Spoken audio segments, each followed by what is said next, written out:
அவர்களே, நல்லதே விரும்பும் முருகானந்தன் காலை வணக்கங்கள். இது என் வீட்டிற்கு அருகாமையிலே இருக்கக்கூடிய ஒரு சிறு நிலம்.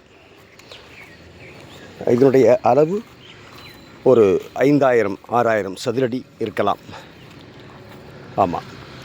ஆக இன்றைக்கு இந்த இடத்தை நம்ம கடந்த ஒரு 2-3 மாதங்களாக நான் சுத்தம் செய்தனுடைய பலன் இப்போ அது ஒரு பக்குவப்பட்ட பூமியாக தன்னை மாற்றிக்கொண்டிருக்கின்றது. இதோ இந்த இடத்துல தான் நான் என் வீட்டுக்கு அருகாமையில் சிறு தோட்டம் அமைக்க போகிறேன்.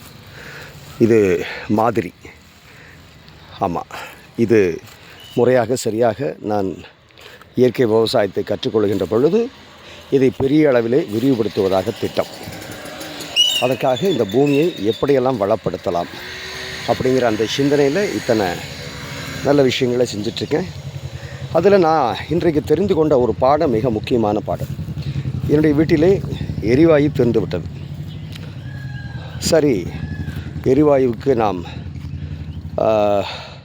பதிவு செய்து வைத்து கொள்ளலாம் என்று சிந்தித்த பொழுது இந்த இடத்தில் இன்று காலம் சுத்துகின்ற பொழுது பாருங்கள், சிறு சிறு விறகுகள், சிறு சிறு விறகு குச்சிகள் இத்தனை இன்றைக்கு எனக்கு கிடைச்சது.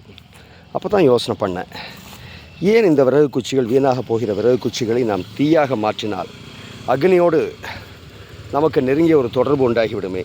நான் பஞ்சபூதங்களில் மனிதர்கள் இன்று அநேகம் பூதங்கள்லேருந்து விலகி போயிட்டாங்க.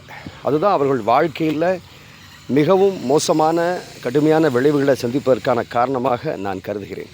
அன்றைக்கெல்லாம் நம்முடைய இல்லங்களிலே, நம்முடைய மூதாதையருடைய இல்லங்களிலே இந்த விறகுகளை வைத்துத்தான் தீமூட்டினார்கள்.